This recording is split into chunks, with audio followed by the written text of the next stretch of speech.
বিগত দিন আমার বাতিজা ইব্রাহিম আমাকে বাড়ির হেড চাষাগো জমি জোর দখল করিয়া একবার নিয়ে গেছে, পরে আবার যার জমি সে তার দখলে আইসে আবার এই ক্ষমতার বল দিয়ে হের জমি জোর জোর খায়।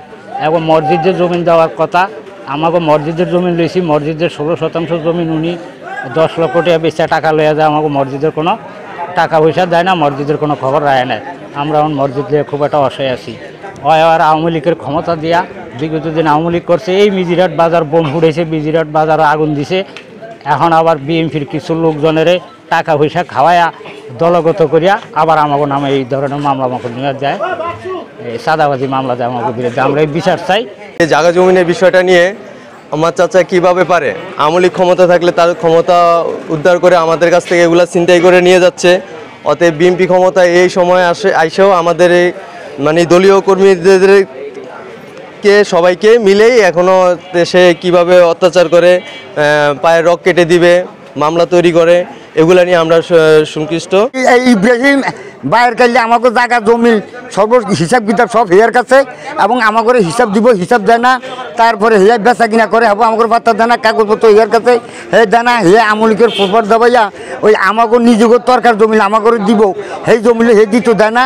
হে বলে হে চিনাই আমাকে তো নেই দিব কইয়া, আমাকে অংশটা আমাকে দিব কইয়া টিয়া লইয়া গেছে নিয়া হেয়ার নামে দলিল লইয়া, পরে সেই জমি হে লইয়া যায়, আমাকে টিয়া ফিরিয়ে দেয়। হে এই ধরনের মেলা তসলুপ করছে। আমরা এই ইব্রাহিমের এটার আমরা বিচার চাই, আমাকে জায়গা জমির হিসাব চাই। আমরা চাচা, আমাদের চাচা ইব্রাহিম, এর বাড়ির গার্জিয়ান।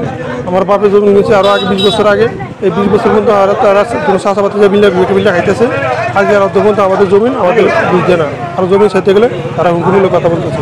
আমরা এটা সুস্থ বিচার চাই। এই মামলার সম্বন্ধে আমি জানিও না বা আমি ছিলামও না। যেদিন পুলিশ আইছে এদিন এর বাড়ির ভিতরে, আমি তো দোকান করি, আমি ওই জায়গায় যাইও না, আমি জানিও না।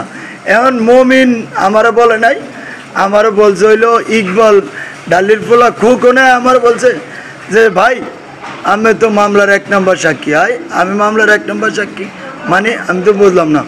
তখন আমি জিজ্ঞাসি কে কইছে, আজকে আমাকে নামে একটা মামলা দিছে, এই মামলার 1 নম্বর সাক্ষী আমনে। তা আমি কে ভাই আমি জানিও না, কইতেও পারি না এই সাক্ষী কি বা কি মামলা কি, তাও আমি জানি না। জোর করে নিয়ে গেছে, কথা আঙ্গো মা গলার বাঁশি দিয়ে মারা গেছে।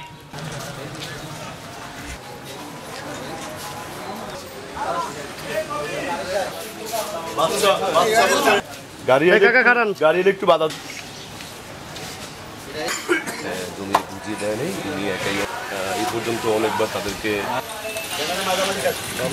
আমার বড় ভাই যে আপনারা দেখেন, তারা যেহেতু তাদের বাবার আছে, আমার ভাই হয়তো উনি সে এখন বলতেছে কি জমিনে ৪৫,০০০